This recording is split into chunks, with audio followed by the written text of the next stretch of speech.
Disclaimer. I am a law student. Any legal information provided is not legal advice. For that, please hire an attorney.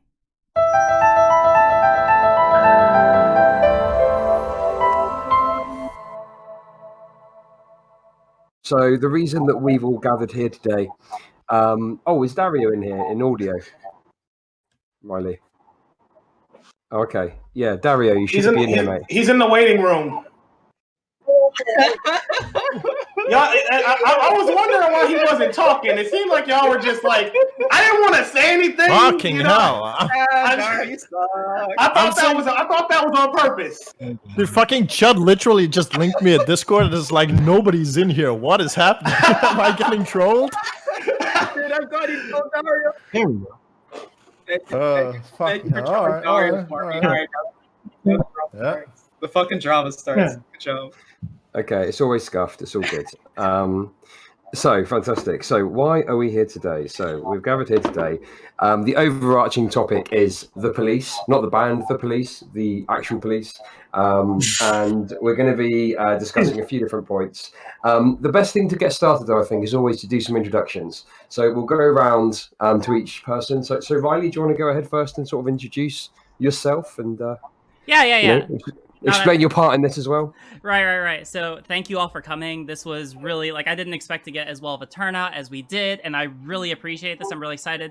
So for me, my name is Riley Grace Roshong. I'm a relatively smaller YouTuber on here, and what I really like to focus on with my content is a lot of how I'm evolving as sort of someone in the legal profession going through law school.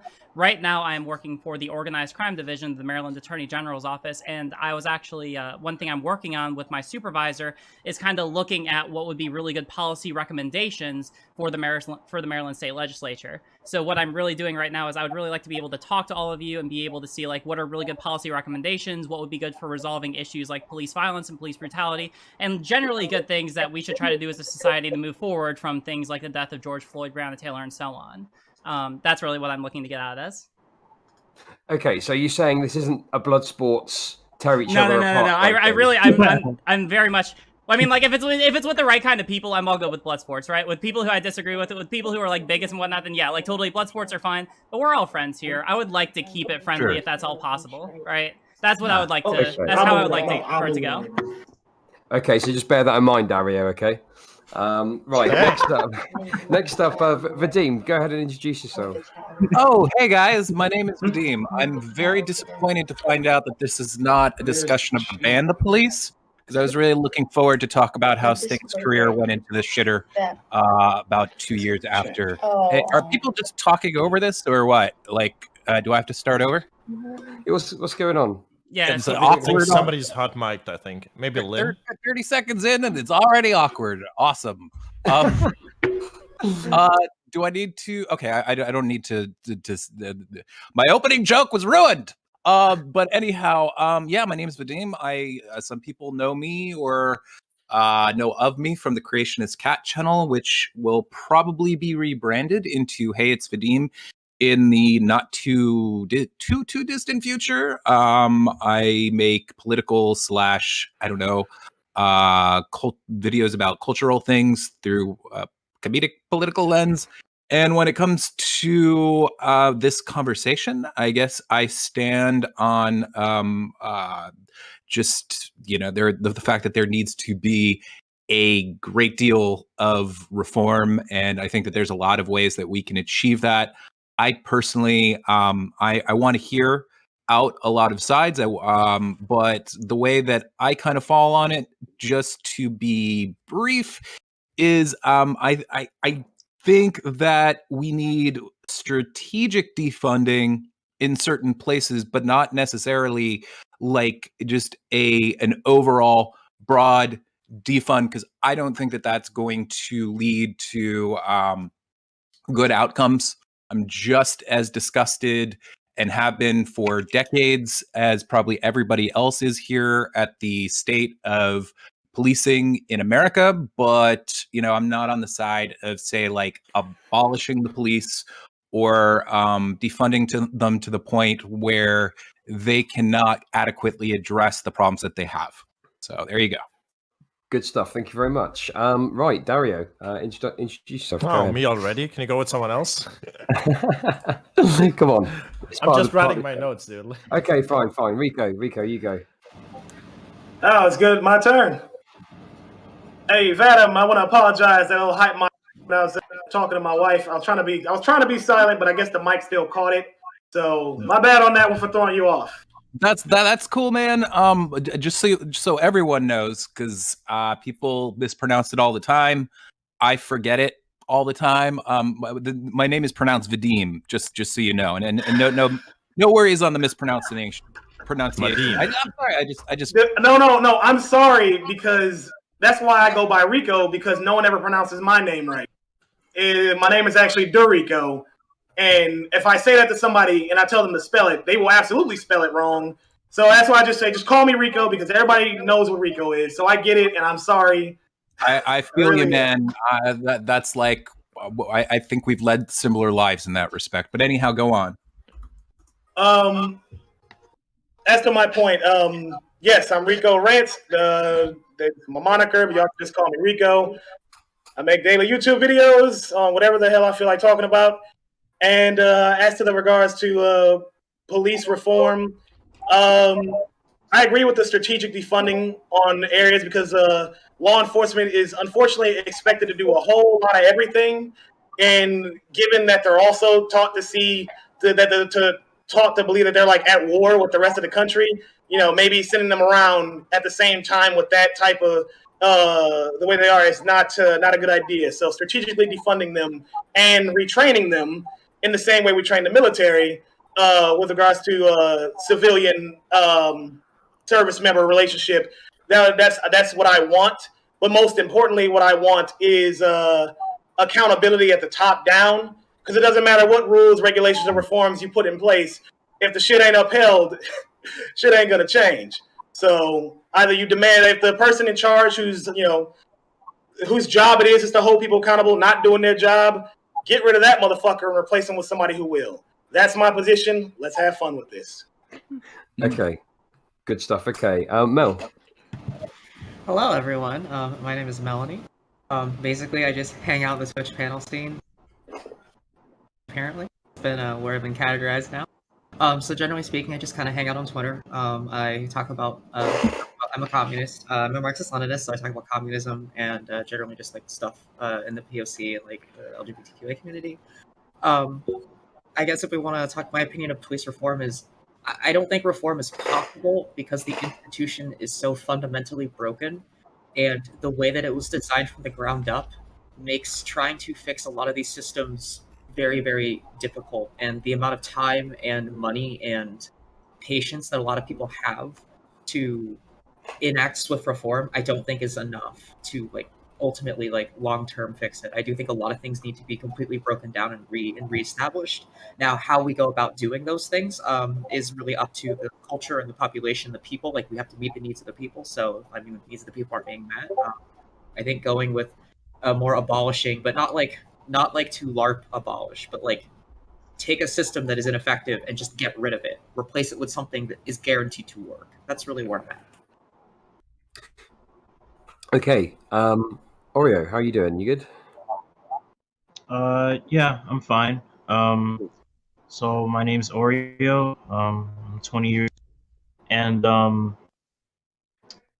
my view on abolishing the police is, well, not abolishing, but really just my view on police reform in general is I kind of can see both angles where you could approach it from. So in terms of defunding, I feel like when people hear that, like these two terms, they kind of look at it at a surface level and they don't go beyond it. So when people say defund the police, they really mean not putting their budget near zero, but basically reallocating funds into, I guess, services that could better deal with certain situations. So like reallocating funds into services that matter, like mental health, housing, education, healthcare, etc. And when we're talking about abolishing, while I do think that the goal is to eventually ultimately get rid of the police and replace them, I do think that in the short term, the goal is basically to diminish the responsibilities that the police have. So kind of like what Rico said, like how we over rely on the cops for shit that cops we really wouldn't think cops would be fit for.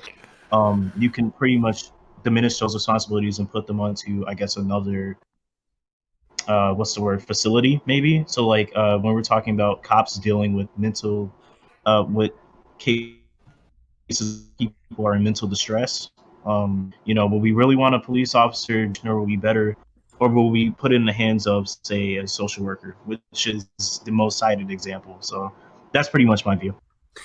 Okay, now swing around to Dario. Yeah, hey everyone. My name is Scuffed Dario. On Twitch, I'm twitch.tv/Scuffed Dario. I am probably as far left as you can come. I would also characterize myself as an anarchist.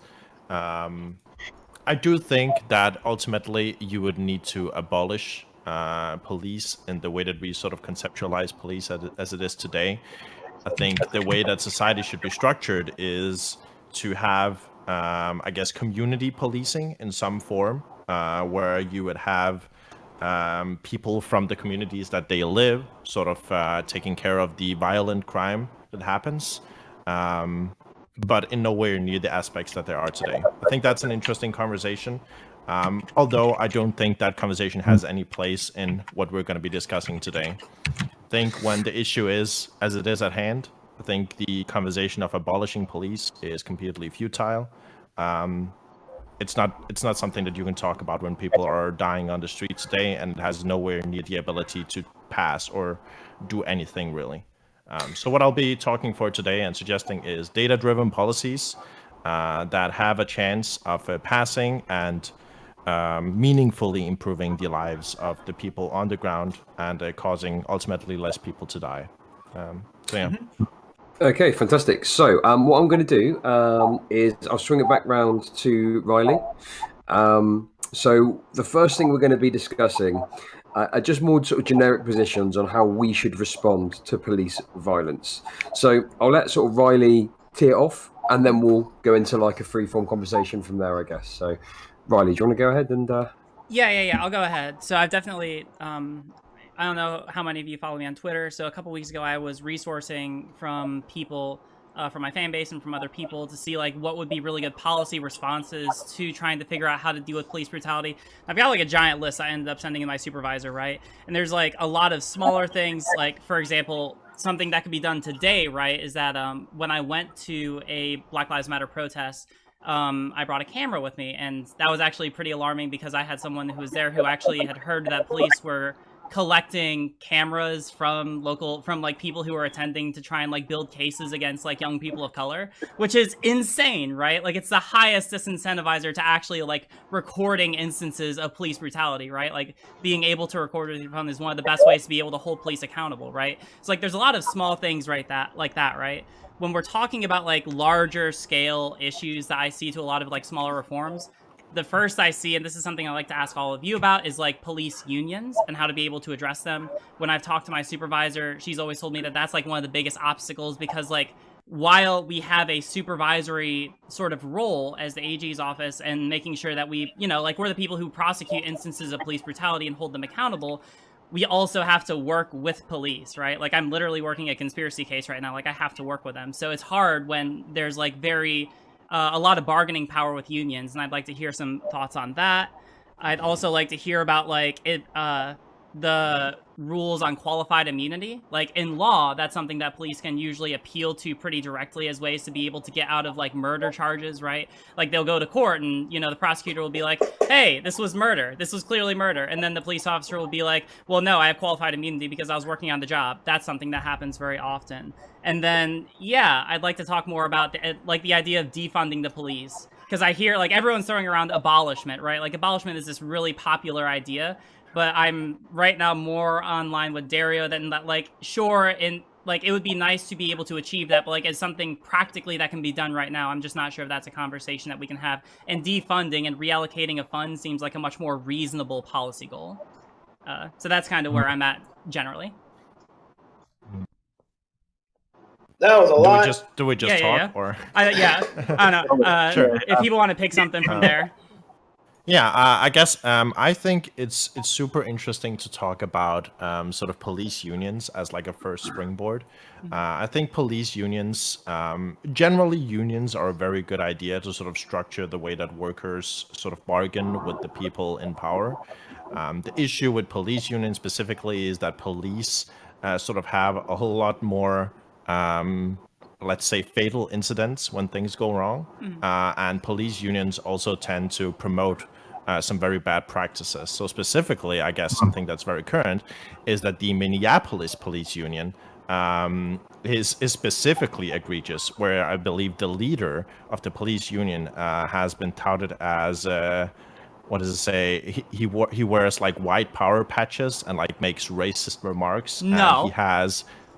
And he has 24 cases of wrongful conduct currently on him. The leader of the police union in Minneapolis specifically, as well as as most of us know, the officer who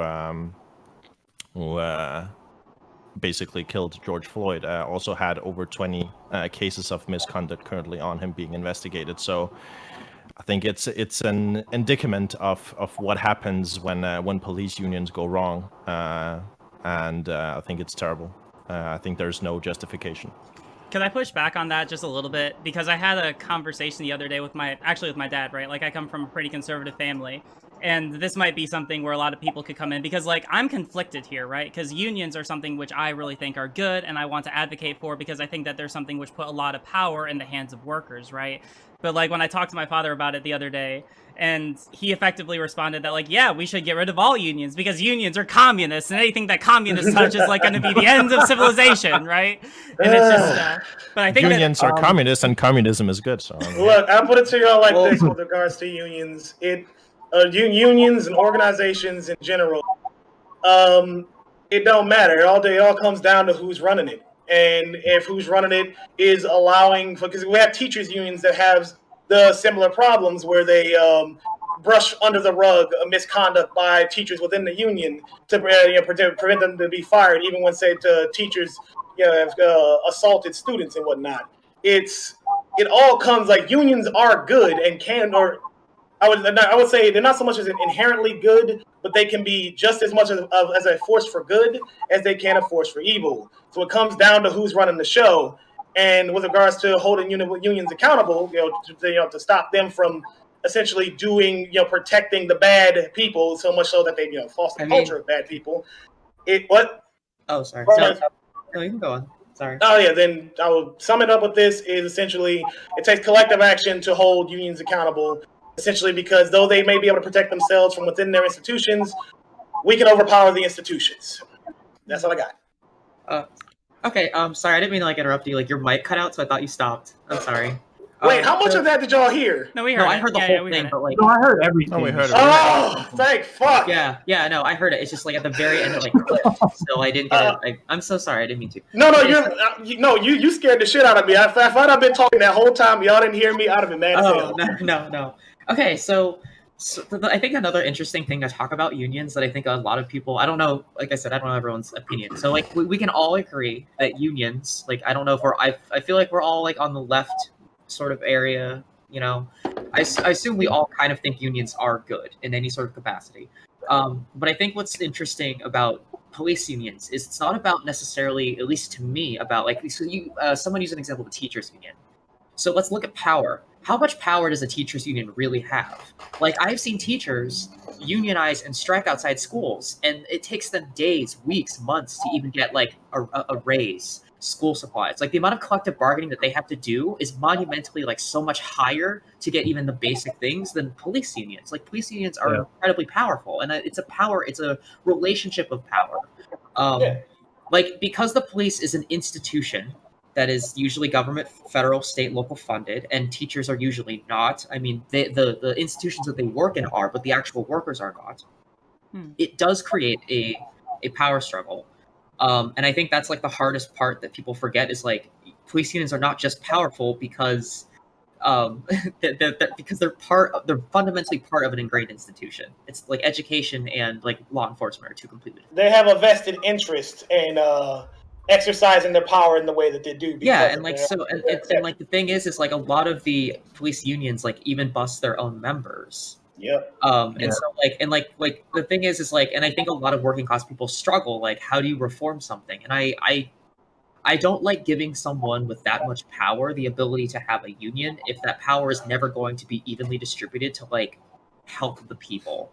It's always going to like, I don't know, just the idea of like a union of a bunch of people with guns that just are able to like discretionarily use the law that they claim to follow. And like I said, like not every police officer knows the laws that they're trying to enforce, right? Like, I mean, Riley's a lawyer. Like I've had conversations with numerous people in law enforcement. Most of them just arbitrarily are protecting a law, but a lot of them don't. Not all of them always know how they work, know how they like work in other states. It's the same way in the military. Yeah, it's the same way in the military. So I mean, maybe we just have to like, and I'm not trying to say like we need to like reform law. Like that's a little silly, but I don't know. I just think the power angle is really important, and how we distribute power is like probably like the hardest thing, because I think a lot of people misstep that. They just assume that, oh well, police union good because union, or police union bad because bad. And it's like, well, what's the relationship between the union and the people and the power? And like that's usually where you can find it, because any union can be bad if it's powerful enough. Like it doesn't really matter if it's police or not. I just want to jump in real quick and say that I don't think I have anything genuinely meaningful to say about this particular aspect of the conversation.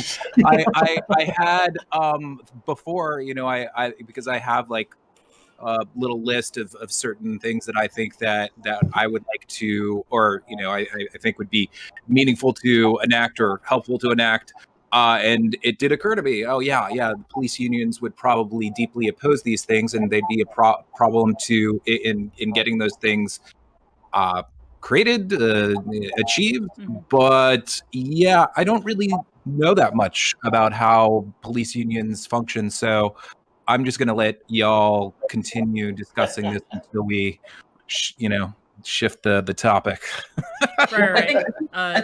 If you want to go ahead, I can explain a little bit about how that essentially works out, right? So the thing with policy recommendations is that usually like someone, whether it's the AG's office or like a policy institution like a nonprofit or just like a legislature, usually what'll happen is that they will recommend policy to the Maryland state legislature for them to vote on, right? Now, we can also, like, in sort of our own, well, I say we, I am acting in my own personal capacity here. I'll make that distinction, right? But, like, the AG's office does have enough power to be able to talk to police and be like, hey, you should do X, Y, and Z, right? And, like, without twisting their arm, they can abide by that. And that, you know, like, that can sometimes work, right? But with some things that we're talking about, like, defunding the police or, like, reallocating serious funds, like, that's something which is serious enough that police unions will definitely oppose that, right? And if we wanted to consider something more radical like that, that would probably have to go through the legislature. So I guess that my question is sort of, like, figuring out how to be able to address that. Like, yeah, police unions are definitely going to oppose that. But maybe so how do you beat the police unions? So how do exactly. And then other interests, right? Like there are going to be other interests that argue against that. A lot of it is probably like, as far as I'm aware, you know, you're going to have a lot of people to get out there and vote, which is hard. Actually, no, I kind of want to get like all of your insight on this, like generally speaking, like with everything happening right now, with BLM happening and the protests happening, like how much do y'all think there's going to be like meaningful substantive change after this? Like, how much do you think people are going to go out and vote for like new people to get in to elect in these policies or to vote in these policies? Or how much do you think that like, I don't know, like how much meaningful change do you see happening from like the movement nationally or across the world? Because I've already spoken, go ahead, somebody else take it. You know, as much as I want to stay hopeful that, you know, some meaningful thing will come after this, because as far as I'm concerned, all these protests have actually had like a larger impact than previous ones. Like we can talk about Ferguson, but when you compare this to Ferguson, this makes Ferguson look like a fucking ice cream truck. I'm sorry. But to be honest, like I don't know, because as long as police unions are, you know, the way they are, we can't get anything done. I'm pretty sure that's already been stated, but we can't. We just can't. Like I beg to differ. Like because I remember back with the Eric Gardner case, like the fucking head of the Police Benevolent Association, he literally said, "Oh yeah, you want to know who the real victims of this case are? It's not Eric Gardner. No, it's the police officers. So as long as the people in charge, pretty much Rico's perspective, as long as the people who have the authority over that organization or over these organizations, which, you know, I guess are supposed to be a benefit to police officers, as long as they are as long as they are in control of those organizations, then honestly, I can't see shit getting done. I guess that's the narcissist in me talking, but I don't know. I just don't see a hopeful outcome for this. Hey, As let long me as let me give you some hope then. Okay. Vadim, if you had something else, I'll say. No, I can easily say it right after what you have to say. So go for it. Colorado effectively ends qualified immunity. That's what they did in their recent police reform bill. Look, shit can change. It's just the more powerful the institution, the larger the scale of societal disruption that needs to happen. And in that case, throughout the country, in certain places that was harder than others, but Minneapolis is a prime example that essentially because damn near the entirety of Minneapolis have come out, have nonstop protests to this day. They're already doing sweeping reform with their law enforcement to the point that they were just completely, I guess I don't know if the word disbanding is correct, but that's going on over there. It's not that it's hopeless. It's just really fucking hard. And the larger and more ingrained the institution, the larger the scale of societal disruption that's required to force change to happen. Because of course the unions are going to fight back. Can I push back on that? Oh, hit me. Okay. Oh yeah, so let Vadim say what he. Oh, sorry. No, if she, it would probably be better for her to push back, because if she, wants to, he just said that I'm gonna say something sort of new. So why don't you go ahead, Mel, and I'll love to push back as well on what Rico said. Okay, well, Mel, you go first. when everyone is finished pushing back, then I'll say my piece. Okay. Vadim will have the Rico. floor. Yeah. Hey, bring it on, folks. Okay, I just want to be polite to everyone, because I am the true authoritarian. So the only thing that I find interesting about this argument that like everyone came out during Minneapolis, but everyone came out during Ferguson, everyone came out during Eric Garner, everyone came out during like Trayvon Martin. Why was this the death to push everyone over the edge? Like this I have no idea, honestly. This is the thing that frustrates me immensely. Is like so many people say that like this is the pinnacle point, but like I've watched protest after protest. I have historically, like you can read in history the amount of Black deaths that have happened. Like I come from like Omaha, Nebraska, which is like one of the worst cities in the United States to be Black in America. I lived in that neighborhood. It's fucking horrible. The treatment, the cops, the things that people do, it's absolutely deplorable.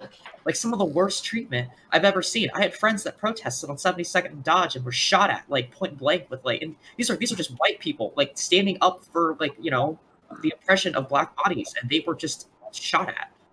And so it's always interesting to me that people always bring up this is the pinnacle moment, but like it should have happened like years ago. Like these kinds of. I never said this was the pinnacle moment. I know this is I know different. you're- Very I know different. I know you're not saying it, but that is sort of a that's a point that everyone seems to talk about. Like Okay, well, I have some pushback on that then, which kind of ties into some of what I was going to say. Cool, let's go. We have to realize, or I think that we have to be kind of pragmatic and understand that some of these changes are things that we have to kind of like have a long-term view on, that we have to be like just understand that not everything happens like that as much as we want it to. I read a study from, I believe it was Harvard. I wish I had it on hand, that had to do with the Rodney King related riots. And, these were riots that overall a great deal of America condemned at the time. But they concluded that they thought that down the line, decades later, lots of meaningful things had changed. Now, obviously, not as much as they should have, but they're substantially better now than they were. I would disagree. I would disagree. This is what I'm saying. But I look. That's the data of this particular paper, and I don't have it in front of me to kind of like. But and I understand the data is important, but like the problem that it doesn't matter. I'm seeing on TV we have riots every time a black person is murdered. Of course. I never said that it was really shitty. What I want to say that can we agree that like that the policing is maybe better than it was in like the pre-Jim Crow? I mean like not pre-Jim Jim Crow. Really, you think it's it is getting better. To quell that up for y'all, so for both of you, is that neither of you are really wrong. It's just to paint a picture for you, Mel, is that unfortunately it doesn't take it takes the perfect storm of shit going on, of shit going on from the top down for it to. I want to say something else because I didn't finish what I was going to say. Carry on. Another fact: a lot of people don't realize this. That throughout Martin Luther King's, probably a lot of people here realize it, but throughout Martin Luther King's protests, he was very disliked by the majority of America. By the time he did his famous, I have a dream speech, 76% of America disapproved of his protest tactics. And now, years down the line, still shit needs to continue getting better, but it's a lot better than it was at that time, and he's pretty universally loved. So I don't want it to take 4 or 5 decades to get better. But I'm saying that things tend to get better downstream, and that we may not see the positive effects of this like within the next several months. No, he literally didn't. MLK has been reframed into history as like a god among liberals. He was universally hated. This man was murdered by the state apparatus. He was hated, sure. and then people just reappropriate his legacy into something that like is to justify like people's anger. So like every time I see a black person in the street that's like anger, like throwing a brick through a window or being angry, they're always being like told, well, why can't you just be like Martin Luther King? That's like such a ridiculous analogy. Like it. When Martin Luther King said, I'm not making that though. But that's what the majority of people think when you say things like that, though. Like that's. What are you talking about? No. My point is simply that the majority of America was not at all on the same page as MLK in a whole variety of reasons, and that a good deal of that has changed since then. I'm not. I think you're really strawmanning exactly what I'm saying there. I don't think I'm strawmanning. I do agree with you that his vision and statements commonly get misappropriated and whatnot. I agree with that. But no one is on the same page of MLK now. Like his image is completely different. Like there are so many people now that don't know that MLK like did actually say a lot of things. Like he did recuperate a lot of things that Lenin and Marx said. Like there is a lot of socialist and things in his analysis of like revolution that he said that most people now don't know because his legacy has been like turned into this sort of like liberal zeitgeist. He's been I think we're getting in the weeds here. That civil rights history has completely been fucking whitewashed and taken away from these very people, and they're still angry about it. Like things have not changed. You keep saying that things are better, and I 100% disagree with you. I don't think things are better. I don't think that you can. How can you say that things are not better when we were fucking segregated? When Martin Luther King was still alive, they're still redlining. They're still gentrifying. I mean, and if you're making an argument that I think it seems like you think that I am okay with the certain status quo, and I'm not. I want a great deal to change. So that's why can't you go harder with me? Like, what is this? Getting a comment out of what I said, and you're just getting angry.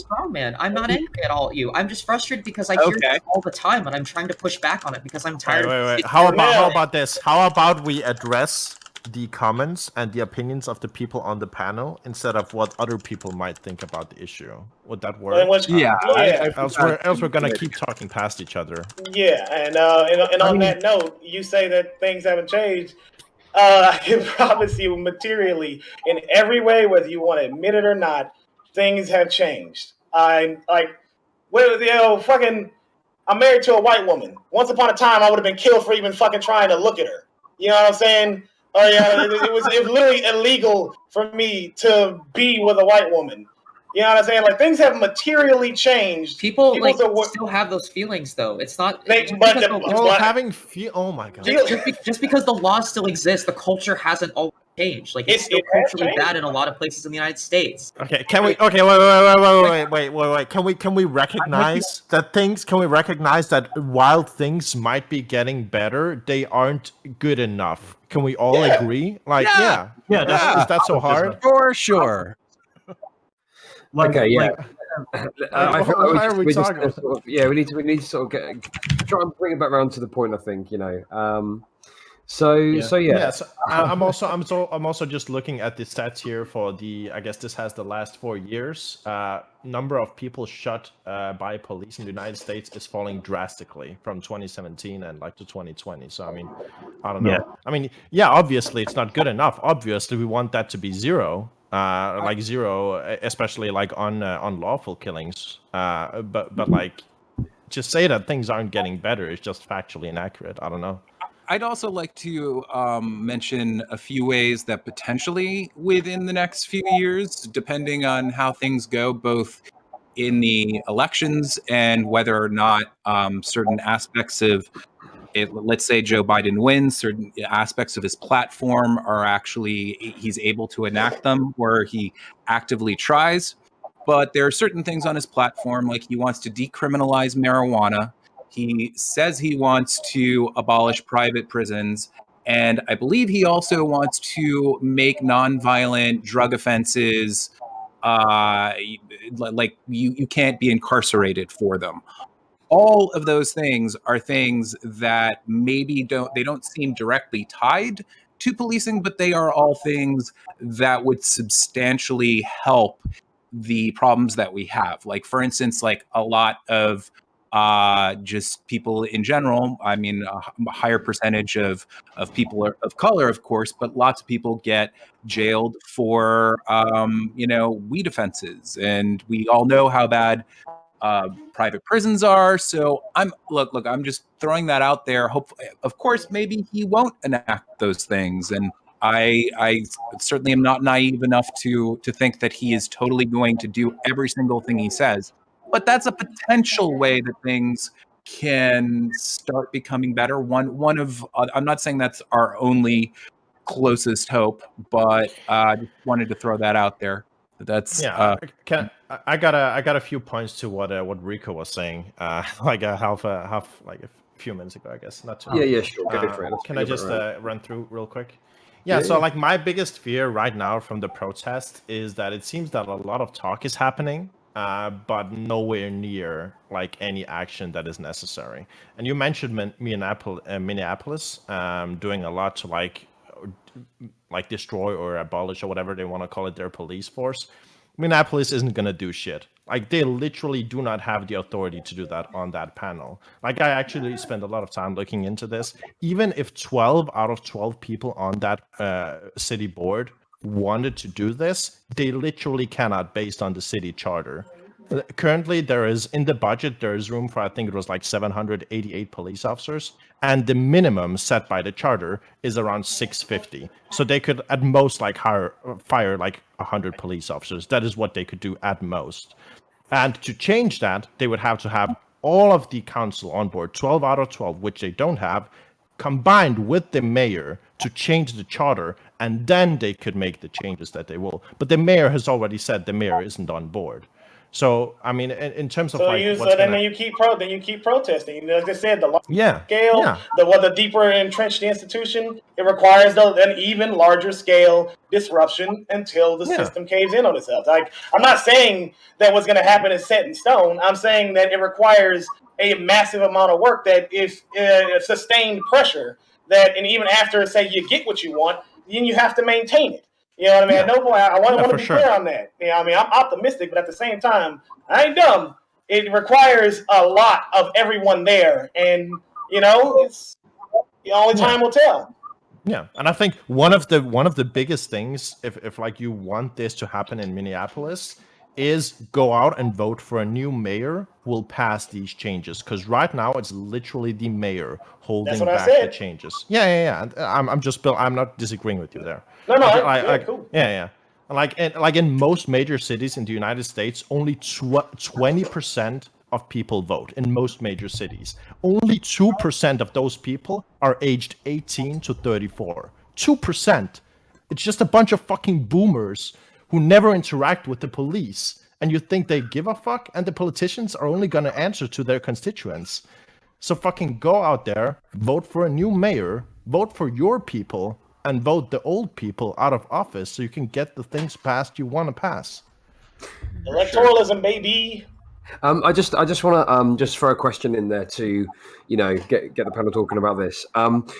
When the systemic power of like the police is so entrenched, do we actually think that a change in the mayor can have a significant impact on that? If the mayor ain't enough, then you just keep the pressure on everywhere else.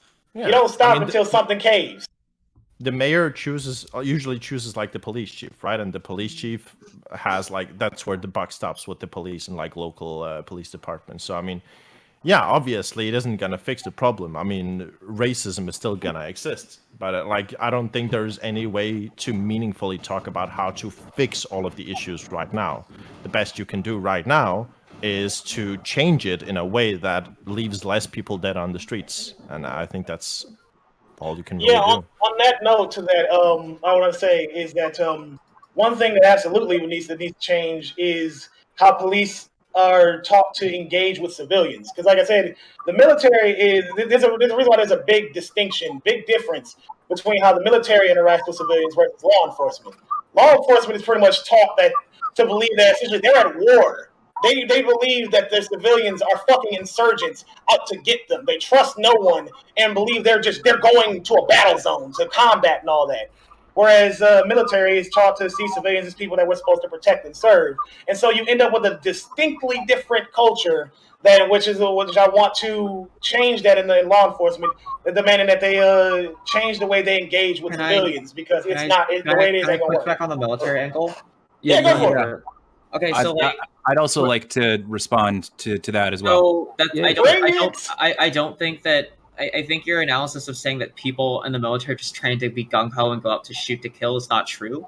In the United States military, like when you are given a rifle and told to go out and to work duty, like you have rules of engagement and you have like sort of like you are taught to basically not just shoot at fucking civilians. Like, I mean, we can talk about military culture with the Iraq War and all that jazz. That's a conversation. But for the most part, you are taught rules of engagement.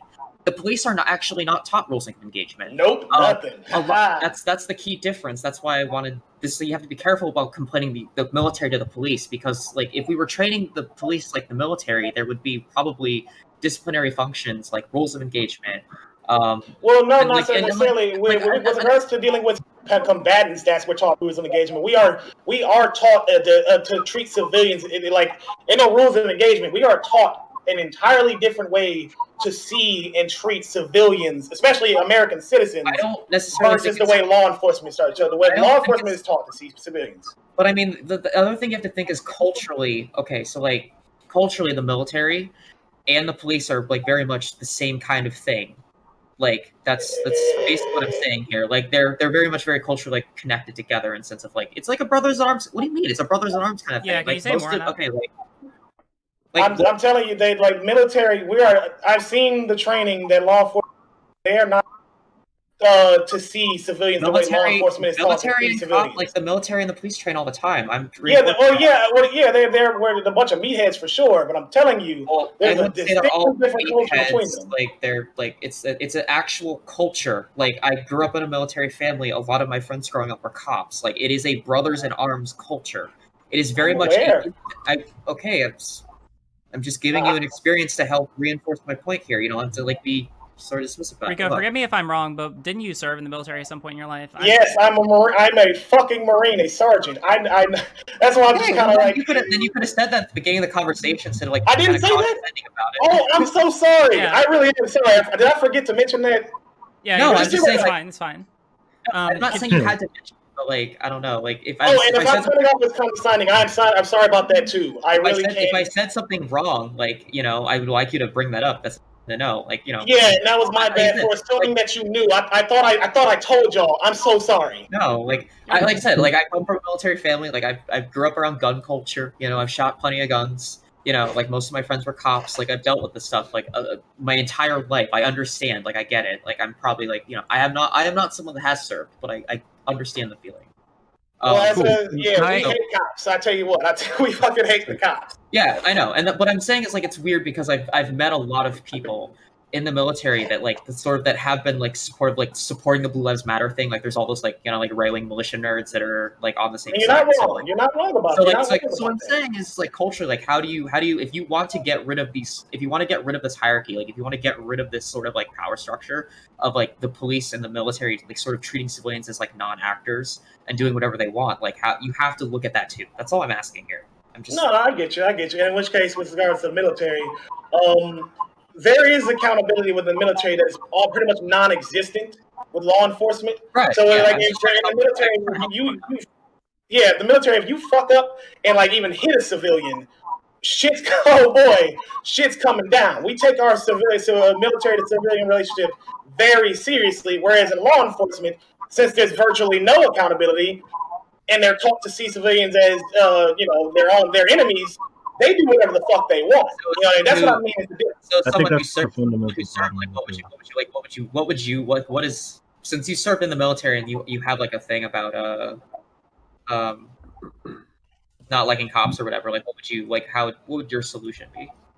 My solution would be to, again, this goes back to accountability, because we do have like if the military didn't have the accountability that it had, it would turn into the treating civilians the way law enforcement does. But because we take accountability within our own ranks very seriously, that doesn't happen nearly as often. I'm not saying it doesn't happen, but it doesn't happen to even remotely the kind of scale. Whereas with law enforcement, accountability is non-existent. So we need that accountability from the outside and within. Otherwise, this is never going to change no matter what rules and reforms we put in place.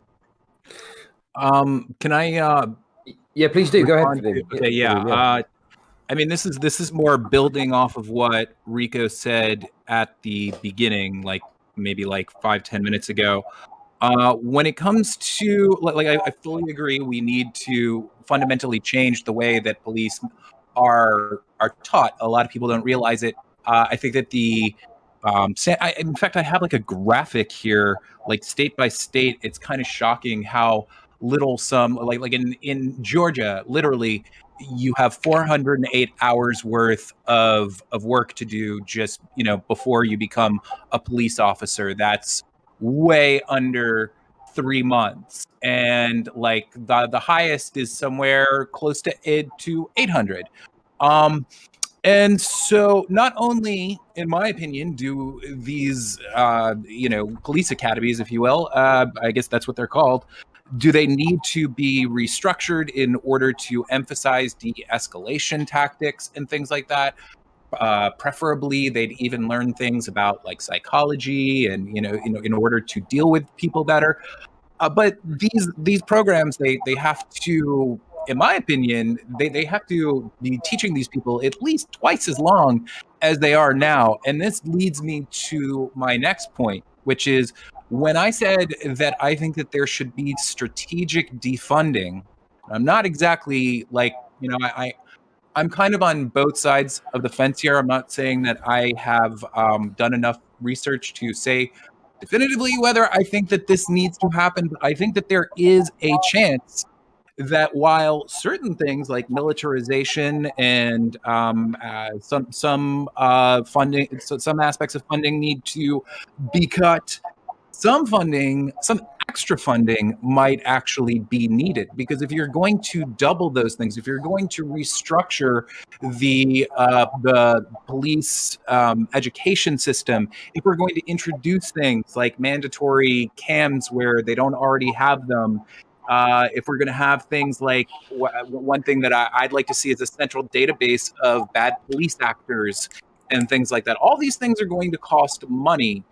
So all I'm saying is that potentially you know, like when I say defund, I want to make sure that people understand that I mean defunding certain aspects of the police, and that potentially in order to achieve these things, we'll have to put more money into the system, which is something that a lot of people, probably a lot of people here are not on that page and will, you know, argue with me on that. But Brother, I think it's sort of an inevitability. I just don't want them to have fucking military Humvees and shit and all that you know what I mean? Yeah, that demilitarized them. Like they're completely overfunded. Like they shouldn't have grenades Yeah, and shit.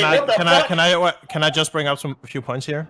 So quickly to the sort of funding versus defunding.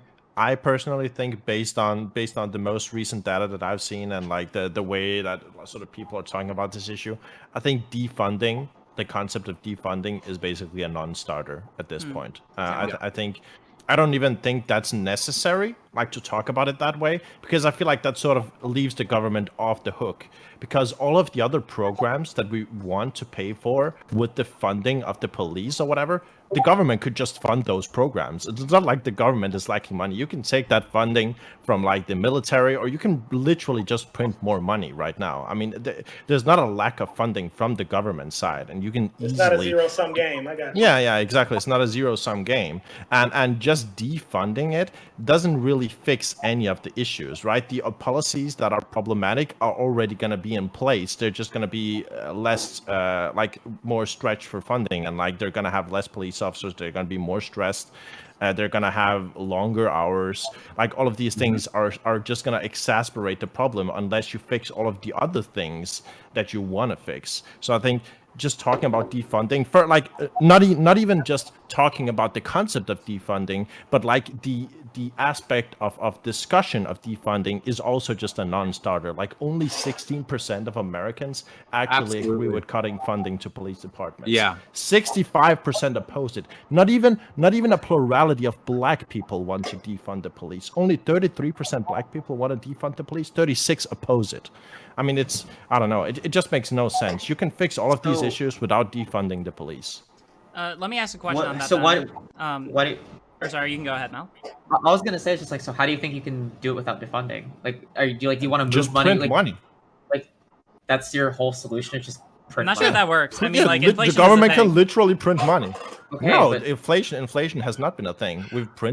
U.S. has printed a lot of money. Inflation With has the been support of nowhere the near. federal- if government. we look at like the research on like police budgets, like budgets for other things, like I don't know, like community organizations, like so many things get slashed in terms of like funding, and police are given like marginally more money. So like Sure. we obviously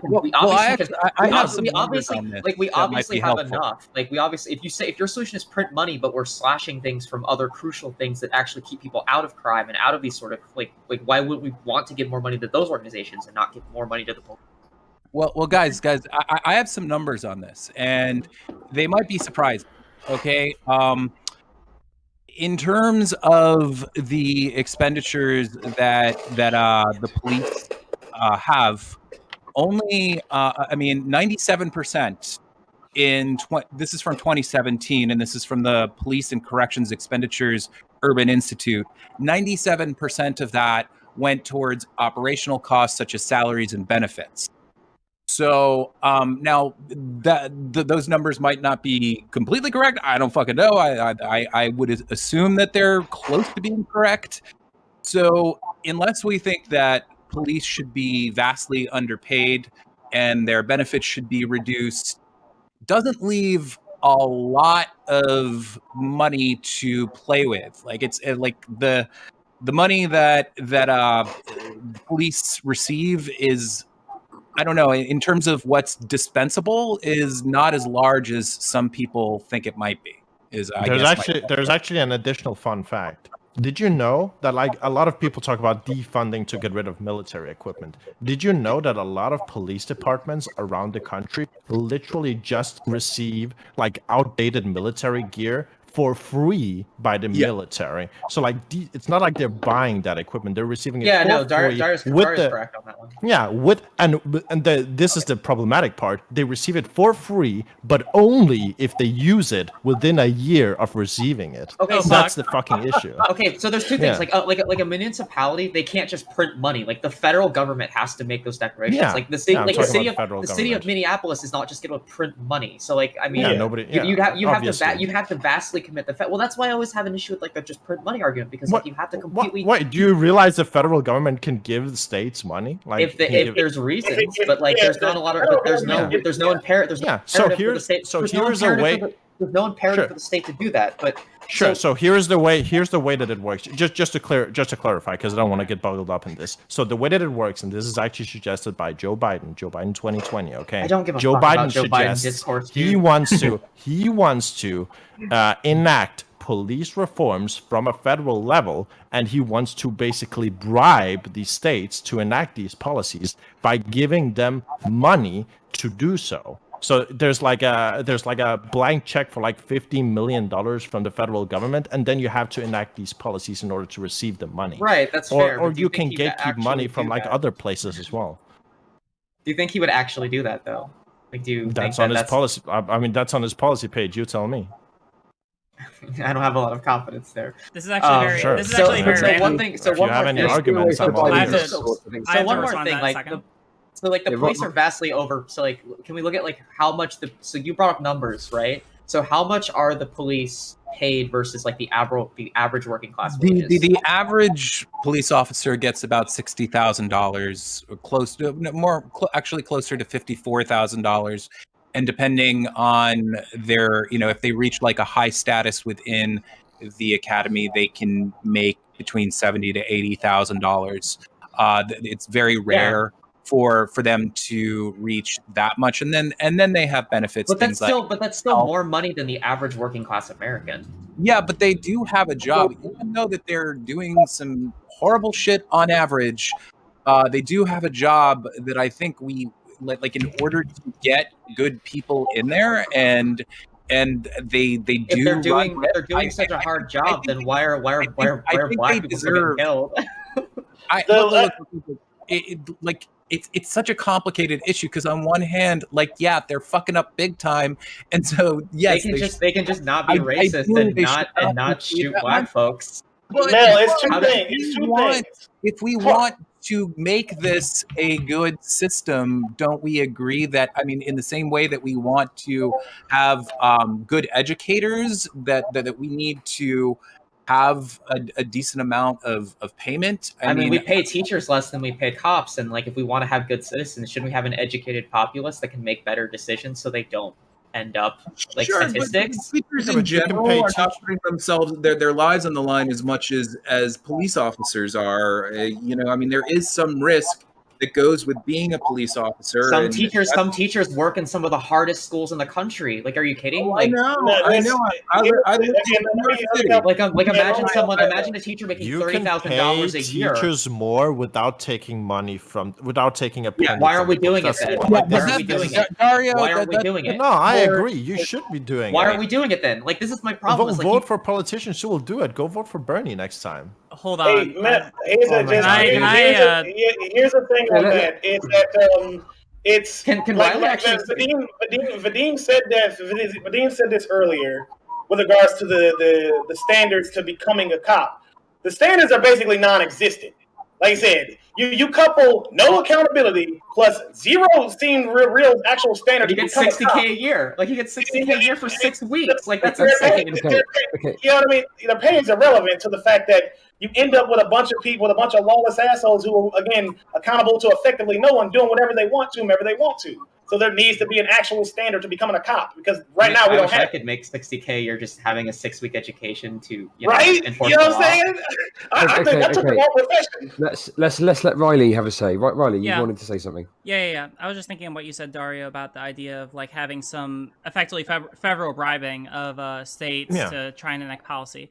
And I think that there's like the thing about this makes me think of the Obamacare case from a couple years ago, like United States v. Sebelius, right, where they effectively tried to do the same thing, right? Like the federal government tried to bribe states into adopting federal policy so that you could have so that there was like some degree of accessible healthcare for people who met a certain threshold, right? Like that's already been tried and true.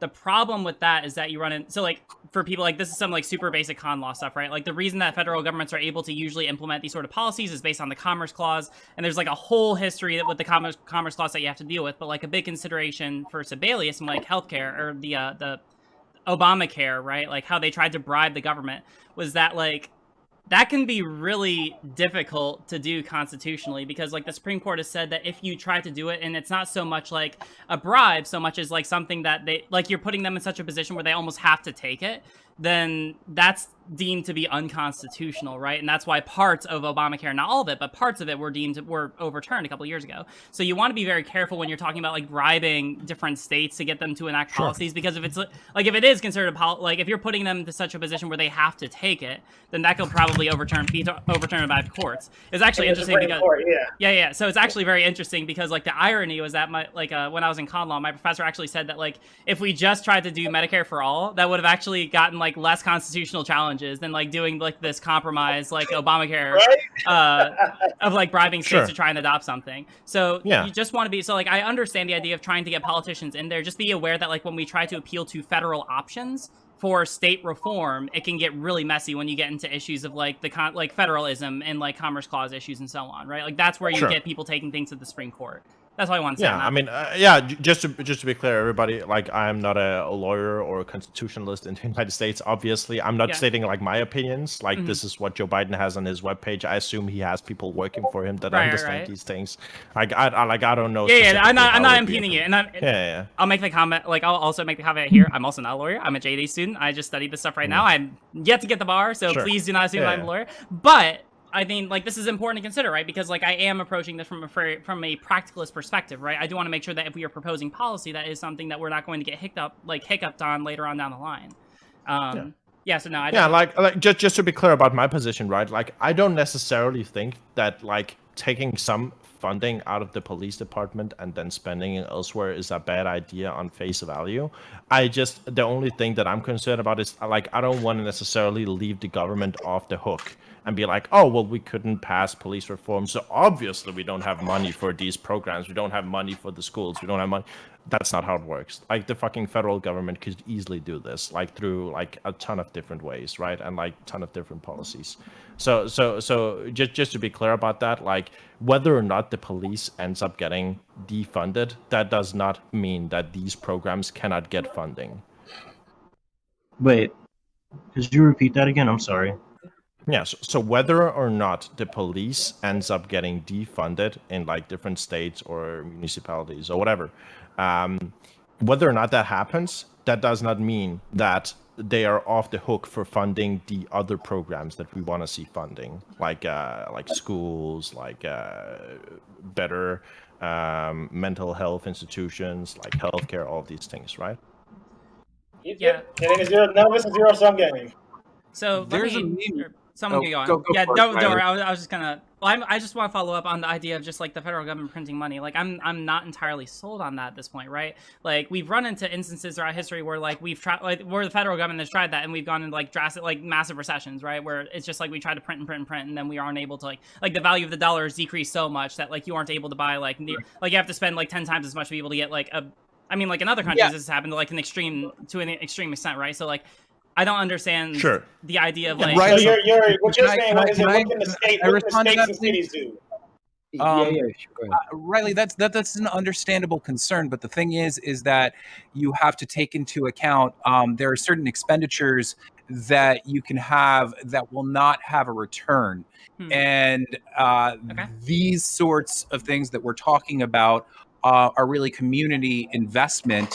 And when you have a stronger community, I think that they have a stronger capability of making money, of pumping money back into the economy and whatnot. So I think it's different than, say, like writing a check to go to like starting a new war in Iraq or something like that. So yeah, I just want to say that. Yeah, and also, while there might have been cases in the past, I'm not as familiar with like the historic examples. I just know that the economists that speak about this now are all saying that currently the government is printing money. There is a historically large deficit right now, or like in recent history at least. And what seems to be happening is that the inflation isn't getting nearly as bad as like people were predicting. And right now, people are trying to figure out why that is.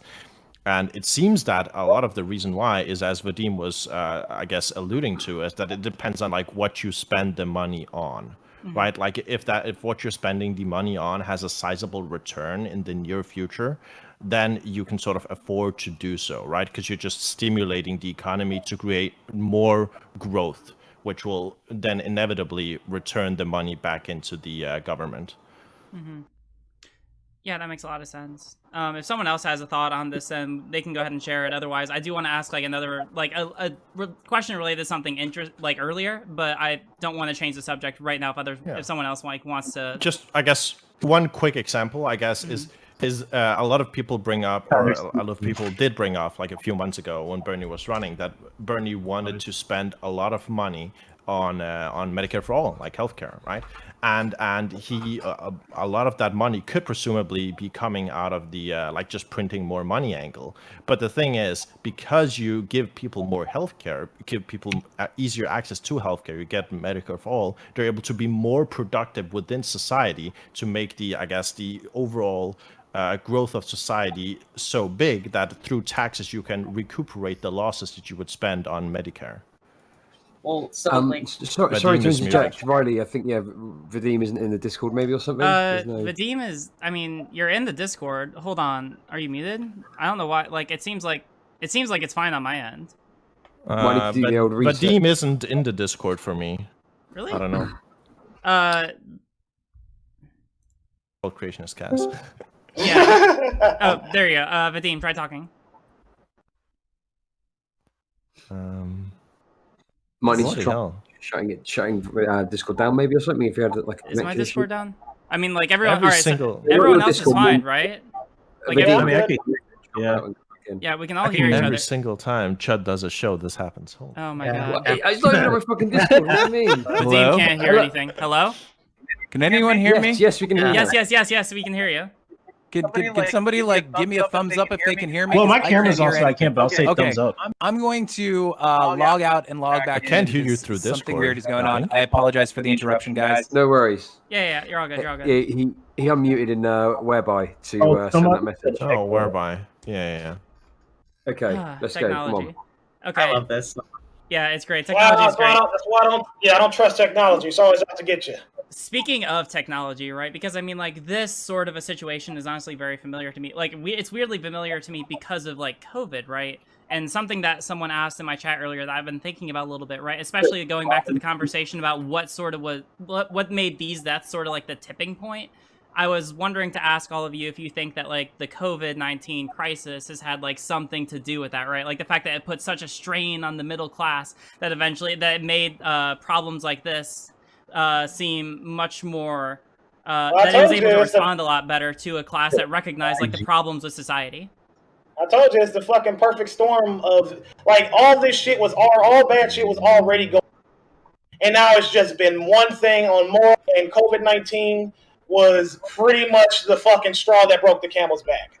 You know what I mean? Like now everything is like everybody was already on edge and fucking desperate and frustrated on top of the bullshit they already did in life. And then to see George Floyd get killed like that, and those cops watch, I genuinely think that was just the perfect storm of everyone just collectively having enough.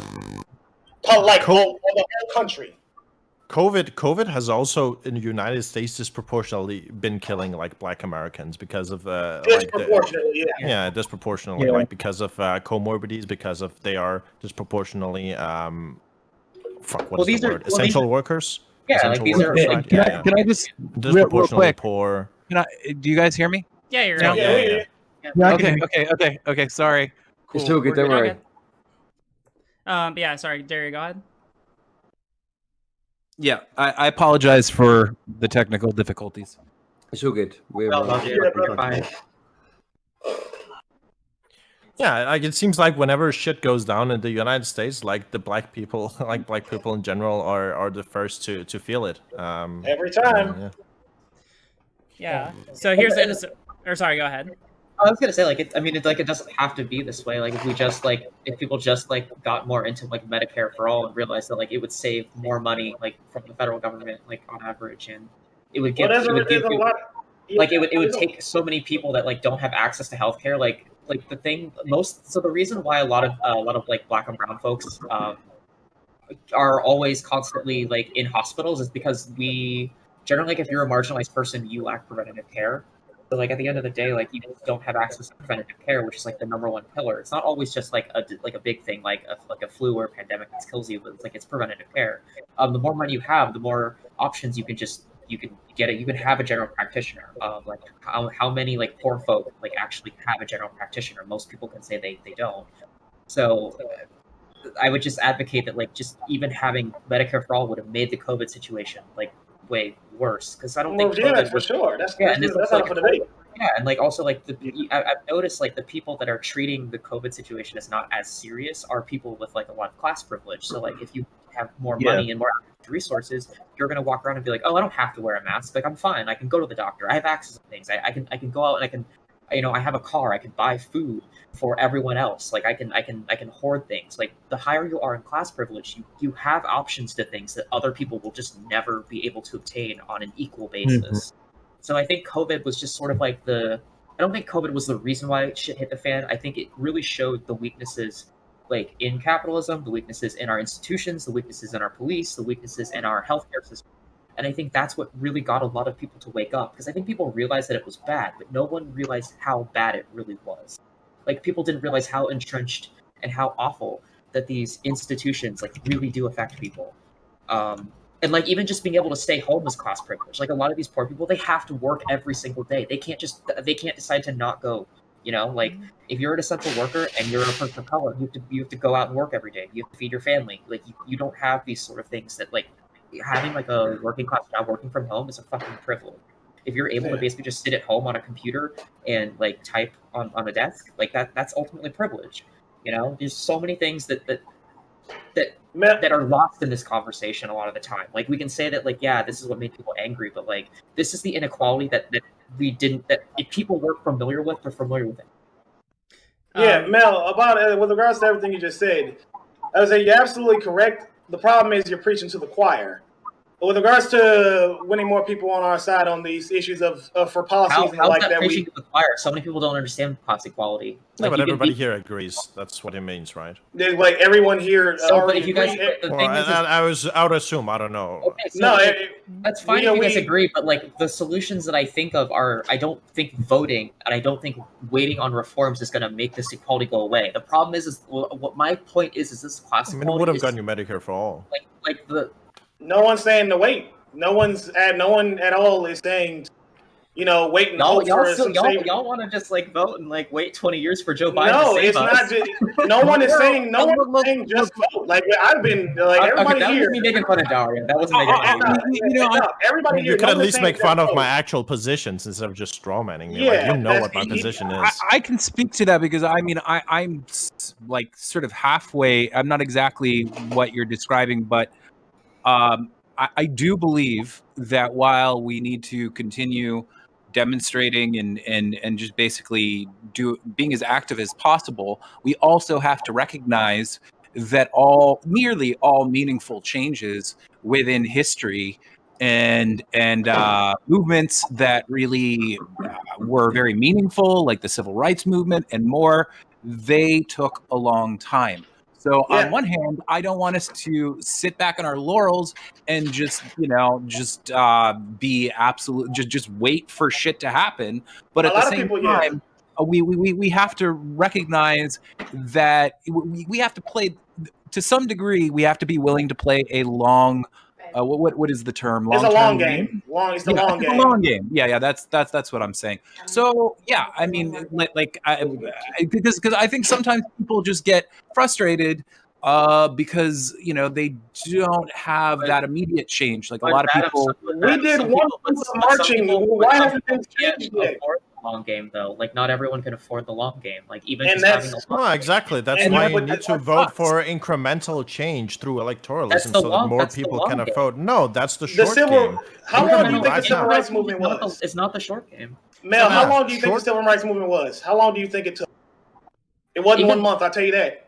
But a lot of the objectives weren't even done. Like But they even, were. like a lot of MLK's like original like propositions were But never things accomplished. did. We got the Voting Rights Act. The Voting Rights Act was passed in 1964, but like women of color weren't allowed to vote until 1972. That's like 2 elections. You're arguing from a point of basically just what's the point of doing anything if it doesn't immediately give us. No, that's not what I'm saying. I'm just highlighting. That is these- exactly what you're saying. No, I'm not. I'm Listen, highlighting. Listen, these are the facts, okay? can I Voting please- right now Can in I- November for can I Joe respond to Biden Rico? can give 25 million more people easier access to healthcare. This is Bless That's you. a change right Okay. now. Listen, sorry, I don't know if we're getting off the divided discourse. We're not Right. Could I ask a question real quick, just to clarify? Yeah, go ahead. So Mel, right now I tend to agree with the opinion of some of the other people that voting is probably the best thing that we could do right now. It seems like you're suggesting some sort of alternative, or you disagree with that. So what's the alternative? Right? Like if the voting is not what we do, then what is the alternative solution? No. Okay, like I'm trying. Look, when I talk about these things, I'm not anti-vote. So Okay. let me clarify. Everyone thinks that because I don't agree with the immediate kind of like electoralism in the country, that means I'm anti-voting. I'm not anti-electoralism. I'm not anti-voting. You have to vote. Action. Like direct action and voting at state and local levels to like you want to make your community like more insular and stronger if you want things to happen.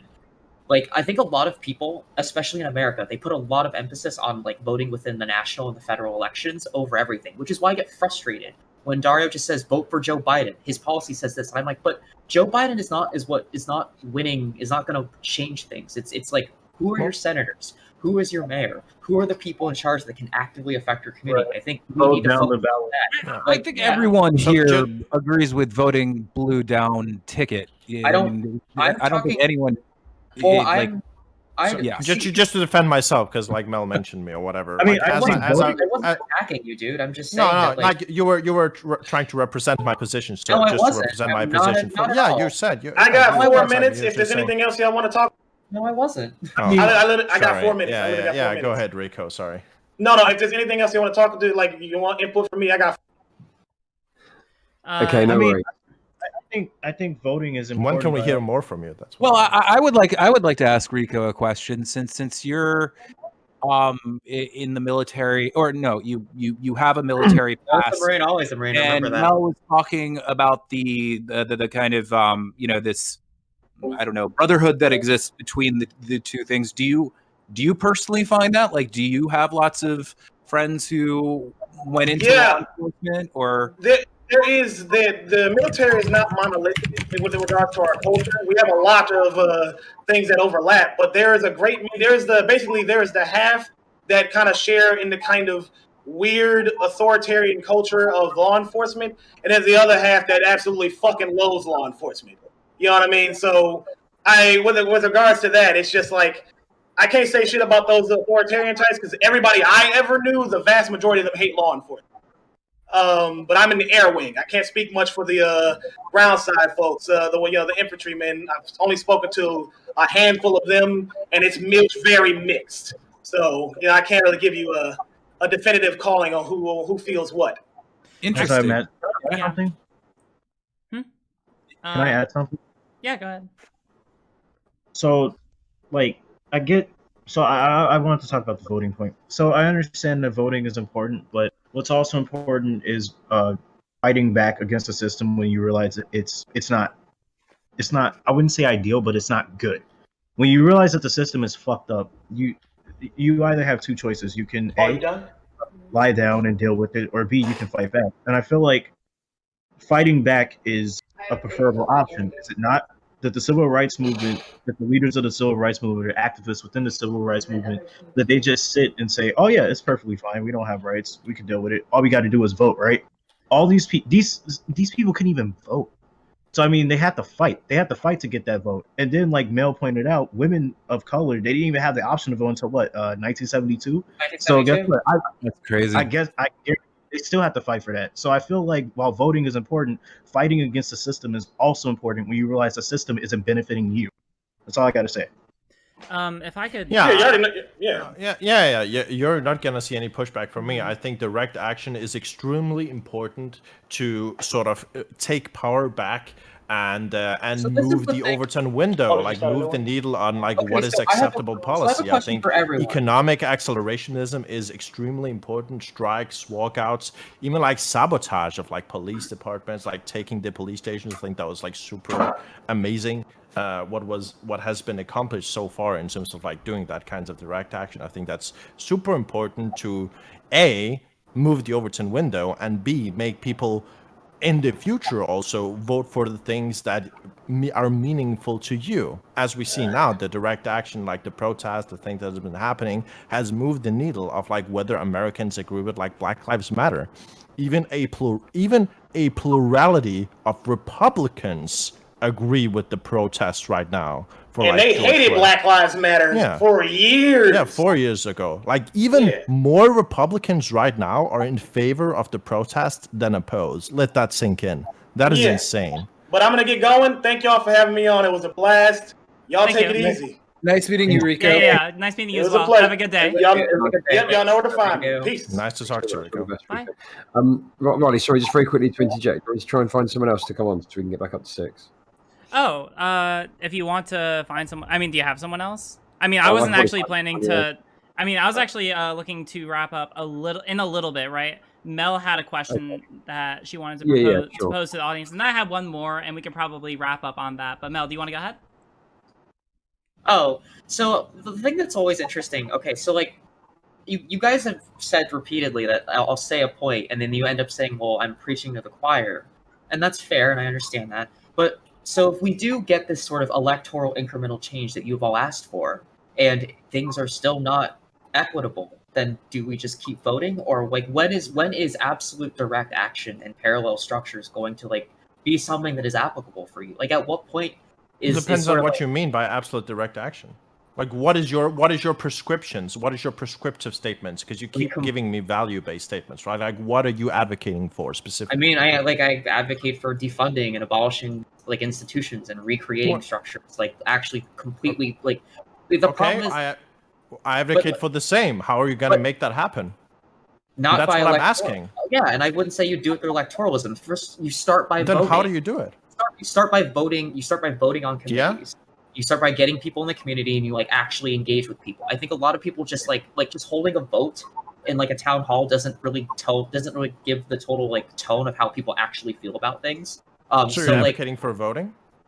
no, I'm advocating for voting, not necessarily like electoralism. I mean, another thing that you what? What do you think I'm advocating for? Like, I'm Like- curious. Like, you're pushing back against me. What do you think I'm But advocating the thing for? that's always interesting is like you keep saying that like you're this anarchist that you would have like you would do X, Y, and Z, but you're always like but you still want to vote for Joe Biden. Like I don't Of understand. course, yeah, because I want to have people getting healthcare. I want to have people not getting deported from the United States right now. If people are sorry. getting actively deported or cannot live because they can't afford healthcare, obviously they aren't going to be on your side. They're going to be dead or deported. Like, what do you want? This is becoming not only Biden discourse, but Yeah. the Dario and Mel. Okay, so can we just put it back? How about this? Let me ask something because I do want to say Go I ahead, second BD. that. I just get frustrated because like every time I try to engage on policy, it's always like, what is this person going to do? And like obviously, like I don't have solutions because most of the stuff that I like prescribe No. to doesn't have things don't have things that have been applicably applied in the United States, but they've been applied in other places. And so it's hard to like come from that angle. I'm trying to be very careful about what things that I say because I don't want to come off as like hyperbolic or advocating for something that like can't physically happen here presently. But I do think at least having the discussion that like some of these things have to like we have to approach it in a completely like different way is probably the best foot forward. Like I'm not saying that we need to physically start Molotoving police stations. I don't necessarily think we need to completely like, defund the police, but we really need to like self-examine what are the causalities behind these things, and a lot of it is the criminal justice. So like I don't necessarily the thing that I care about the most outside of like police like reform is criminal justice reform. Like, look at the 13th Amendment. Like, the 13th Amendment is literal legal slavery. Why can't we get people in power to re-examine like that constitutional amendment? Like, people want to like use the 28th Amendment all the time, but no one wants to broach the 13th. Why can't we talk about that? Like, these are conversations that just I never see in the discourse. All I see is vote for Biden or just burn down a police station. But like, we have to look culturally and historically like how we got here. Like, a lot of these slave marches, they were like, we all pointed out, like everyone pointed out, they were notoriously like unpopular and they were hated. Like a lot of these movements today have the same kind of vitriol. Just because a Republican now is saying, oh, I agree with BLM, they're agreeing with BLM because it's a cultural thing to do. You look like a shithead if you start opposing it. You'll get like dragged through the mud on social media and like in all these other places. It looks optically good for someone on the right to be like, yeah, I like BLM, than to virulently come out against it. Like, a lot of this is a semi-popularity contest. I've seen liberals that normally have been silent for years on like black issues all of a sudden start saying BLM. Like, it just seems really disingenuous to me by a lot of people that, like, because I'm, people give me shit for being like an activist for things, but then I see people on my own side that like they wait so long. Like, how many more people have to die? How many more like facts and statistics of deaths we have to see for people to realize that like it's an institutional thing? Like, no one wants to tackle the institutions; they would rather just tackle the individual. Yeah. So I actually feel like say that as like I mean, even if I was 100% like how can I say this? I'm somewhat like on your page, yet at the same time, even if I was 100% on your page, just the rest of America is not there, and we have to understand that. Why can't we get it there? Why can't we move this though? Like, this is something why can't we? Well, that's what we're doing right here, right? Yeah, that's why we're on here. That's why fucking Bernie Sanders almost fucking won the election. That's why fucking socialism isn't the boo-boo word in the United States anymore.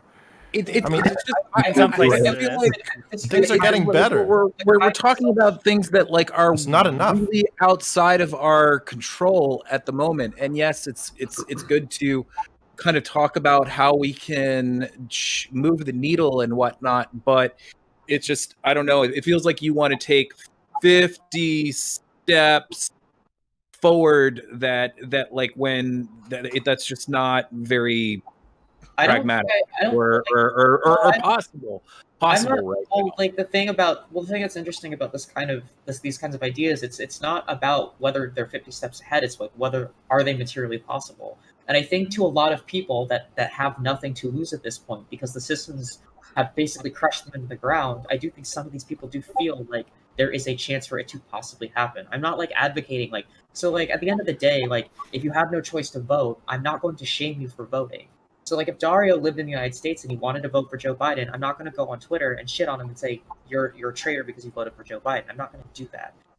What I am always going to do is try and advocate for like things that are a lot harder than Joe Biden. That's generally like what I try to do, because I just feel that like we are reaching points to where people are not even feeling incremental voting is going to help. And I'm not saying to give up on the system. What I'm saying is maybe we have to change the system a lot harder than reform. I'm not saying that's what I want to do. Like, I'm not saying fly Soviet flags, fucking overthrow the government, revolution, hard R. That's not necessarily what I want. What I'm saying is we need to go a lot harder than what we're doing now, but not to the point to where we completely alienate everyone and completely like do something not materially possible. Sure. I'm not hearing mutually I don't think we can go much harder without starting to alienate people. There's it's a very tenuous line that you have to kind of like walk. That, and that's I understand. I understand that. And like when I try and talk about things that I believe in, I don't like to like be larpy about it, and I don't like to just like say that, oh, this is the only path forward. I don't think that. I do think that like, yes, there are some things that we have to incrementally do if we want to get there, because incrementally there are steps to socialism. You know what we have not really spent a lot of time talking about. I'm not saying that we should, because maybe we need to wrap things up, but a good way to maybe start the ball rolling in the way that you want is to outline and really advocate hard for certain things. Like before, I mentioned things like creating a central database of bad police actors, civilian review boards for brutality, and within. I want every and, single. Can I give a and all I'm saying is that there are a number of things. People do talk about de-escalation tactics with the police, and I'm glad that that's a big part of the conversation now. But there's a lot of like kind of reforms that people can come up with that people can more aggressively discuss in public, and and kind of try and get out there to like the lefty community and whatnot. I mean, that's one way. That's the only way that I can think of right off the bat in order to fair. kind of like I don't know. One policy one like position that I actually really advocate for is having every single cop or police person like in your Community. in your community actually be voted on by your community. So you cannot just be a police officer without being like vetted and voted on by the people in your community. Yeah, that's cool. And so the thing is, yeah, I like that. Right. And another thing that I also think it's like we have to look at institutional culture. So like look at the history of policing. Like if we look at the very beginning of how policing started, it was already a racist and classist institution. So and it's never gone away. No one can argue that the system. I'm not saying individual cops are racist here, but the actual institution of police is designed to oppress people that the dominant class does not like and to protect capital. That's generally what the police has been always designed to do and what the idea of the police was. And we look at the things today that the police is still actively doing. Like, so I've watched how police officers will protect monuments, but they won't, like, community police neighborhoods that, need that kind of, like, extra hard community policing. Or they'll dump money into, riot gear when they should be dumping money into outreach programs. Now, I'm not a very, pro-cop kind of person. I'll yell ACAB like the rest of the, fucking commies on the internet. But there is something to be said about what specific things are happening within the culture that we can change. Because I don't think the idea of having a police force, in quotes, is bad. You have to have people to protect your community. That is always going to be a societal norm. So instead of, we just need to reframe, restructure, and reculture the police to not be a group that is defending capital and protecting private property. It needs to be a group that's protecting the people. And the people need to come first. And that's like where I generally stand in terms of policing. And I think we atomize, like, I think a lot of these get so big because we atomize like individuals, and we atomize like this cop is a racist. Well, what made him racist? Like seriously, like it seems like a dumb question, but we have to ask, like, how did he get here? What is his past like? What was his family like? Like what gets people to these points where they do these things? Because this is not a societal norm; it's a cultural norm.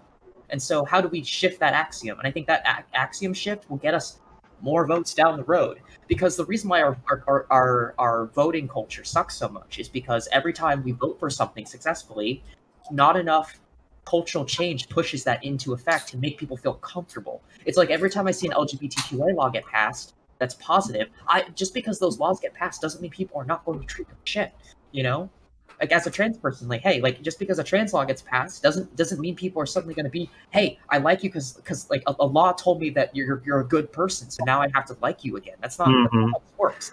So I think that looking at the institution, looking at the culture, and seeing what laws have been influenced by that can change that. I would have to bring up a source, but there is a guy that wrote basically the police guide of that actually influenced a lot of the way officers interact with civilians. It basically a TLDR for one part of the book was the guidebook basically said you have to treat your life more important than everybody else because of a really bad interaction that happened with a police officer and a civilian with a gun. So he has trained these police officers to every time they go out, they basically like they're taught to be scared. They're basically taught culturally that like everyone's out to, like we've established police culture with like this sort of like ACAB hate that we've taught to hate these individuals, and so that hatred of the system by the people, but also the culture reinforcing this dichotomy of us against the people creates this tension, and that's tension. That key tension is a good part of why this happened, and so if we can figure out how to stop that from happening, that might actually lead to more solutions down the road. Like I said, it is incremental, but like I don't think just voting for massive, overwhelming reform through legislation or helping laws is going to fix anything immediately. We have to see how cultural pushback and how like the rest of how we can what can incentivize people to want to like do as people? Well, yeah. I mean, it's all about moving the needle in like a lot of different aspects. Like it's a Right. multi-pronged problem, and like you have to change the way that people think about these things in order to enact meaningful change. I mean, it's always going to be like that. Change isn't going to come from top down; it's going to come from bottom up. And I think that is one of the great things that direct action does. It helps people on the ground, and it helps move the needle on a lot of these things. Some might push back and say, well, you know, a lot of protests actually Right. did sometimes turn out to make people more distrustful of the concept that was being protested, because a lot of people were just gonna refer to the status quo and like keep these things going or whatever. But I do think that generally what protests have been done, and like what direct action has been done, what economic accelerationism has done, it has given people who are disenfranchised a voice that they can parade and sort of stand up to the structures in power. And I think one of the greatest things that is currently happening in the United States is people who literally do not have any access to get their voice heard. So like people in like fucking Puerto Rico or like even in Washington, D.C. or whatever, like they literally do not have as much influence as people living in like different parts of America. Like I believe people who are currently in prison cannot vote in America as well. It depends on which the is state, also- actually. Some states Sure, have actually tried yeah. to open it up. Yeah. So like, okay, Sure. so Dario, let's Like, let's actually agree on something. So like, I agree that everyone should have the like as a true Marxist, I agree everyone should have the ability to cast a ballot in the democratic process. Like everyone should have the ability to vote democratically. I 100% believe that. Problem is there are so many barriers that prevent people from doing that. Sure. And like should that, minimize like, though. I feel like at this point we're sort of retreading over some things, and I know that I can't stick around for much longer. So, Yeah. Yeah, sure. Can we go, Riley, Chud, if can you we go wanted- into final statements? Yeah, let's do that. All right. I don't know if someone wants to begin, if people are on time constraints. I am interested in kind of getting people's like final thoughts, like summarized on this, for something to leave the conversation with. If someone wants to begin, then you can. Otherwise, I'll go ahead. All right. So I guess I'll start since I haven't really talked much. So basically, pretty much my idea is this: you can't change the system unless you acknowledge that the system is fucked. I kind of go by this. There's something that I learned in psychology class, and it was about the stages of recovery. And the first stage of recovery is accepting that there is a problem. If you don't accept that there is a problem, then the problem doesn't get fixed. So pretty much, what route would I want to see happen with the police in terms of reform? I mean, we could go the defunding route. We could try to reallocate the funds to different programs within the community. Or if we're talking about abolishing, we could diminish their responsibilities. But honestly, still kind of undecided. I don't know. But this panel, I will say that this panel was it was good. It was good.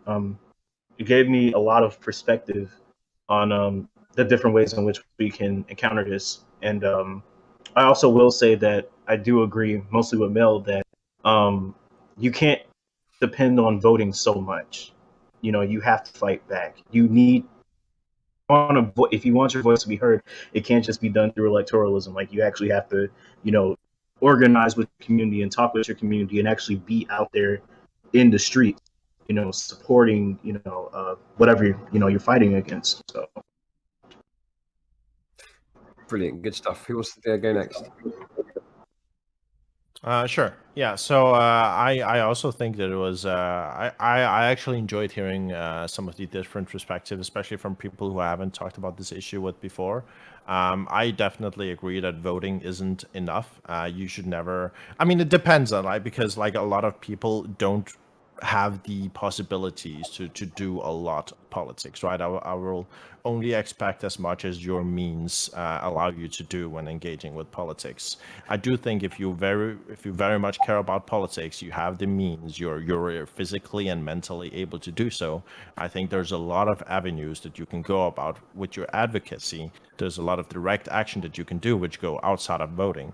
And I think you should definitely do all of those, even if it is as simple as just going on Twitch or like talking to your friends, making sure that they understand the importance of these issues. I think all of those things have their place, and I think if more people were politically active in all the different forms that they could be, if more people were politically rigorous and like where they want to see society with their short, mid, and long-term goals, I think society would be a much better place, because at the end of the day, the worst part about society right now is that people are uninformed on a lot of different shit, and most of the time it's not their fault. Okay, Vadim, I guess we'll you next.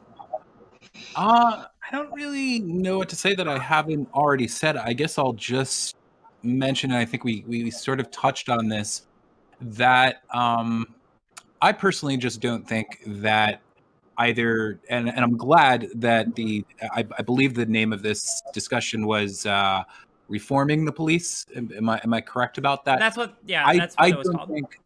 I don't think that either the terms defund the police, even as much as maybe there might be some instrumental good to that, and also definitely abolish the police, I don't think that they are winning messages for the left, and especially now, right before the elections. The vast majority of people just are not on that page, and we have to be kind of like real about that. Maybe once the elections are over, we can kind of change the discourse itself a little bit. But I'm just talking about in terms of what I think is like a successful way to win the elections.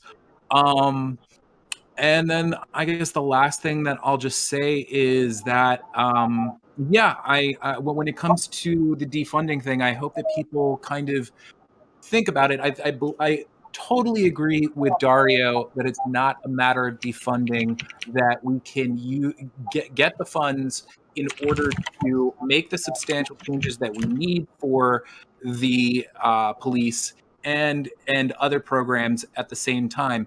And like I said before, there actually isn't as much dispensable funds that the police have than people think. Literally 97% of the money that they spend goes to things like salaries and benefits like that. And if we expect to get a strong and eventually a just police force, I think we have to pay these people adequately in order to achieve that.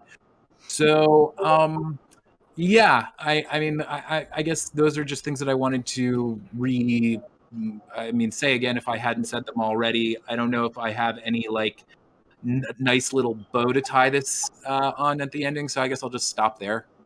Thank you. No worries. Okay, Mel? All right. So basically, at the end of the day, reform entails reform. I mean, it basically just requires that we have to break down institutional cultures that obstruct progress. So I think that if we vote for everything or ask for reform, we are not going to get the results unless we obfuscate the things that are making we have to take down as many barriers as possible. Direct action is not just protesting a building or being out in the streets, as OreO would put it. Direct action is also establishing parallel things that we can have. So instead of having a police, what if you make a community militia that's more effective at the police? The Black Panther Party did that. There are so many things that individuals can do that a state government does not require them to do.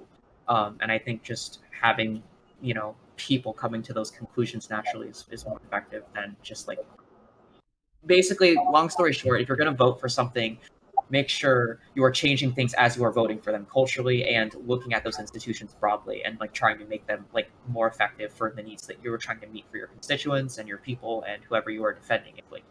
Same thing in law. We gotta go. We want the most. You want the most equality for the most amount of people with the littlest amount of obstacles. That's really it. I don't really have a lot. Okay, brilliant. Before you go, Riley, I just want to make it clear, because some people in chat were saying it's a great panel. Well done, Chud Logic. It was actually Riley that did the legwork in terms of setting this panel up. So I just want to let everyone know that's the case. And yeah, Riley, have you got anything else you want to? Yeah. I'll just sort of Yeah, I'll give my thoughts on this. I heard a lot of ideas, and I mean, like, sure, there's a lot of posturing of disagreement, but I didn't hear a lot of mutually exclusive ideas, especially on like the practical, what do we do right now? I don't think that anyone is really arguing that if you're voting for Joe Biden, then to not engage in any other form of activism, or if they are making the argument, I would disagree with that, right? Like, yeah, voting for Biden is important, especially on something like the 13th Amendment. If you want to get that overturned, you do not want a Republican or a conservative president because they will veto like any efforts to get that abolished, right? So you want to have someone in there who will at least agree with you. But that, of course, does not take away from the fact that like if you want to get people in, then it does start with the culture, right? Like you have to start with changing the minds of the average reasonable person in society, right? I think that a great example, just with me, again, I referenced a conversation I had with my father recently, who is more conservative. And it was really hard because we end up talking about politics and we disagree. And he talked about the riots, and he got to a point where he said, oh, well, the moment that you start like breaking property or the moment that you start violating the law, well, that's the moment I disagree with everything that you're about, right? That's the moment you lose any respectability from me. And I do not agree with that, right? Like, I think there's a whole nother discussion to be had about that. But I mean, like, that's something that needs to be addressed more, right? Is the fact that, like, I think that the average person in society, like, even if we're getting to a place where, like right now, a lot of people are very sympathetic to Black Lives Matter, there are still little hiccups, especially that like conservative media will compound on and try to keep as much traction from happening as possible. And that's a big fight that needs to be had because if we don't control the larger cultural narrative, then we aren't able to get people elected, and that keeps us from instituting the change. So like all levels are important, right? And I don't want to take away from that, but that doesn't mean that we shouldn't diminish like the impact of voting, right? And as far as like what I can do and the things I'm able to do from my capacity, like that's probably the most important thing for instituting policy reform for police. Yeah. Brilliant. Okay, well, look, thanks everyone for coming by and giving your spicy takes and thoughts. Yeah. I'm going to drop a call now and speak to my chat for a bit. And yeah, I'm sure I'll speak to you soon, okay? All right. Hey, and thank you all for coming. This was a great conversation. I enjoy talking to everyone. It's cool for people who have been on here before. Awesome. People who are here for the first time. Thank you so much for coming. And yeah, have a great day, everyone. Yeah. Thanks, everybody. Bye-bye. All right. So, Yeah.